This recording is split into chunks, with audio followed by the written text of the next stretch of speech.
Yapakal Pete and Billy Durango, a tale of the Buddha.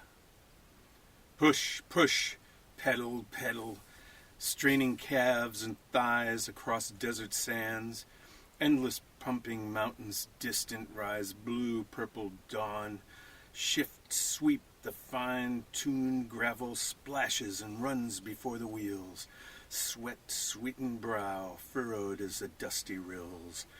Hoop-ah! Hoop-ah! Breath in clear morning vapor trails, rise, spread. The desert is no place for a bike. Hot day, no place for a fish. Still late night dark this wind-side early morn. Slow breeze tickled by a heralding aura washes up from the valleys. Slow lace floats in a freshening sky beyond the curve. The mother yawns her great wet mouth in continuous rhythmic serenade. A child, lately from the warm heart, quickens, though slowing, nurses in gathering mist. Too late the woodly Webleys toss tickets to the tops of dreams. The wisest said, trust. More the thoughts within, more the dreams without unbred. Those branches to blossoms turned that spring, and wood did rock on wood and reed. Said so that happy first hour, breast dreamt the mornings after. Swept petals murmuring coral grouped, hissed bees on trembly papered wings. On soft white sheets the years record, veils of laughter and tears. Cursed sand and sky and sun, metamorphized earth linked by atomic link crept on, while the ageless rocks slept, a geologic catnap, dream epics of time. Began and moved, stopped short too soon. Chug, chug, human engine, huff, huff, air-injected, multi-phrasal, response-oriented, functionalized, non-person, pumping, peeling, charging on, red-glowed monkey's back, salt-stained, flex muscle diagrams of effort and strain, gray-eyed, batted lid, furrow of thought. I'm a-gonna break this desert, break its scorched-ass back. Pump and haul, crush this sandcastle. I'm mourn these rocks. The roots, you see, broke through the ground, bent round the stones, but in the crevice grew, to nest within the happy, laughing, lovely Lady Earth. Offshoots tickle and probe. Earth, she moans, wrapped round and ground to what was the child. Sunshine, glass-colored, past-covered Louvre screens, dance and spill beneath mildewed earth in pots of plants free-stood in cornered crevice clues. Sparse cowboys still ride the plains, ephemeral reminders of the past. Their horses graze on dust-swept miles of free-flowing grain, trampled and threshed by rain and wind. Dry leather faces pace the sun, hoof clomp and jingle of spurs, bits and stirrups. The crows caw cavernously in the sky's empty expanse. Billy creeps on all fours, edging closer and closer still to the low hedge, careful not to over-disturb the grasses and give himself away. He moves like the wind, as Pete has shown him. Graceful, fluttering tops, the only clue. He comes to the hedge and peers through. Beyond, an orchard and a man. What love do you have for a day of sunshine, eh, Billy? You feel it. But what is it? Light. Heat. That's all. Heat. The world warm and cool. The night cool, warm and cool, day and night. The cloud that cool blankets the day, warm blankets the night. Ask the plants, Billy. Ask the plants. There was little difference in the sand and the sound. The vibration was the same. Billy quick-lipped the dry morass developing below his nose. Quick slapped the heavy metal protuberance by his hips. Quick snorted the thickening air. This kid was quick. Quicker. Quickest. Fast. Unutterably unslow. Barnes glanced beneath the brow of his solid titanium visor. Through the clear, varnished dawn, there was something out there, something in the air. He scanned the horizon once, then shifted to a polar scan of the same area. The air thickened perceptibly. Billy thought that soon now he would have to decide, but for now, there was existence in the pudding atmosphere of this place. Ah, there it was, just below the surface. So slow he wouldn't have noticed if he hadn't been Bart, if he hadn't known something was there, if he hadn't been aware. Was it a threat? Too early to tell. But knowing where it was, he'd keep watch. Just then, he could feel it. A sudden chill. An opening in the thick envelope. A brightness that tingled. With incredible reflex quickness, he spun and fired. Bart flinched, then relaxed. It was such a low-level energy change that at first seemed only a passing irregularity and expected incongruence. Then, with blind instinct, he launched a single bolt. The familiar panoramic spectra flashed as it always had, signaling a direct hit. The vanished sand progressed to fractured crystal. The winds began. The eddies and currents swirled the individual particles into channels and masses, layers and cells. The strongest of these swept huge and billowing, raging in the ether. Synaptic bolts lurched out in jagged fingers, exciting the surrounded senses, feelings, bodies. What was desert became cloud that Yopakaw peat commenced to rain upon a distant summit. Pruning time. Snip, snap. Cast aside the roughage.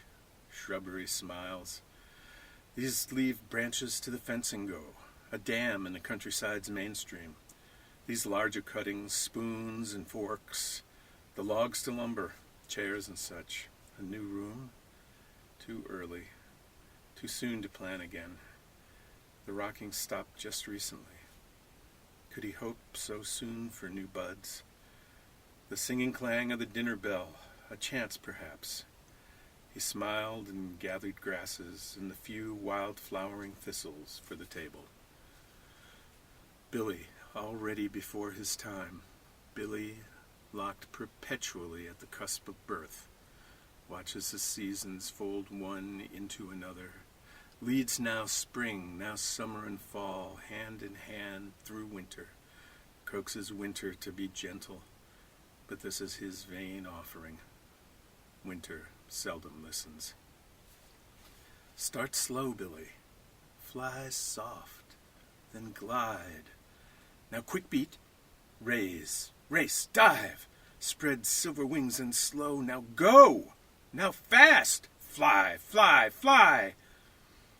The crows continue their cavernous chorale in the sky's empty expanse. Billy flits here to here, up and back, diving, now rising. Swift short beats in the bright spring light. Something sweet this way, something good. He lights upon a sticky leaf, green and undulating, swaying upon its stalk in the breeze. Billy leaps back to air, from here, now there. Something sweet reaches long, invisible fingers through the sky, clutches Billy with a delicate but determined grasp. He flits here to here. Somehow, he is upon the leaf's broad plain again. He rests. Something sweet, something good. A taste. He leaps again upon the waves of air, from here to here, diving, now rising. Swift, short beats in the bright spring light, so warm the subtle yellow. The breeze lovingly coaxes his direction. Now here to here, Billy flits. The aroma, with seductive strokes, entreats his return. I am coming. I am coming. Sitting with his mind ablaze, contemplating the not yet immediate, beating a rough and irregular solo tango on the arm of a chair, lost in an interior soliloquy. Suddenly startled by a dark speck that leaps upon his hand. Reacting impulsively, he slaps at it before it can jump free. It lays squashed and nerveless upon his sleeve. A gnat. A spark for an instant. Billy. Beyond the curve, the mother yawns her great wet mouth in continuous rhythmic serenade. A child lately from the warm heart quickens and nurses in gathering mist, slipping smoothly along the edge of the wet, searching cautiously along the crags of the shore, gliding gently ever higher, leaving only the sheerest of trails on the surfaces it caresses, mingling with the swaying vibrations of salal and mooseberry, storm pine and sawgrass, swirling in contrails from gulls, hawks, and geese. The child creeps softly onward with formless yet perceptible intent. Hovering in still valleys with the fingers of streams, the returning collective mist below, it feels the bright warmth above, begins to sense the yearning of the life below. Gradually expanding, its character changes, the bright beams ever stronger, the yearning below increasing. The child is pierced. The first rays strike direct upon the surface below, dancing gleefully from stalk to stalk, bouncing merrily off reflecting sheen. And as the panorama explodes below, the child is knowing and calm. The warm bright calls it homeward. The sheer masks of its presence are summoned back from the surfaces they have claimed. The breeze, ever his friend, sends him speeding. Then a bump. What is this strange surface? So sticky. Billy beat the air, trying to rise. So sticky, not sweet. The surface shakes and writhes, yet Billy is held fast. There's a rumble far off that Billy can feel. The rumble builds, it pulses. Billy summons all his energy, wills himself aloft. All is in vain. The steady rhythm of an approach, a high, thin chatter, a clicking. Billy beats furiously. Now a flood of fear arises. The rhythm brings shadow. The high, thin clicking fills the air. A surge of terror. Then, release. Billy watches Pete in profile silhouette. Pete is casting a long, snaky line, floating on, now cutting the air. A patient, constant motion is his arm. The rod a steady metronome of sound. The swish of line and traveling bead with hooked end, a delicate symphony upon the wind. Billy watches with wary eye. Then the seed drops on the surface. Billy streaks up to snap it down, breaks through and writhes, twisting quickly in the thinness outside, falls magically back through to his own world, darts quickly for the cool darkness, but is jerked suddenly back. Billy swims as hard as he can, yet the tug on his jaw is irresistible. He darts this way and that, straining, now leaping through to the air, trying to give back the seed, wishing only to return through the surface and watch Pete from the safe shadows. Let his cool, thick world glide over and through him. Take the occasional tumbling seed or larva and swallow it whole. Not this, tugging, tearing at his jaw. The taut, strong bow of line, slicing Billy's world, pulling him from it to the thinness beyond. Pete is measured and practiced in this endeavor, now letting slack, now reeling in. The pup is sprightly, swift, and strong, but the hook is set. Patience and knowing on Pete's side. Yapakaw breathes deep the sweet, cool morning air, lets it roll over and through him. All good fish in all good time.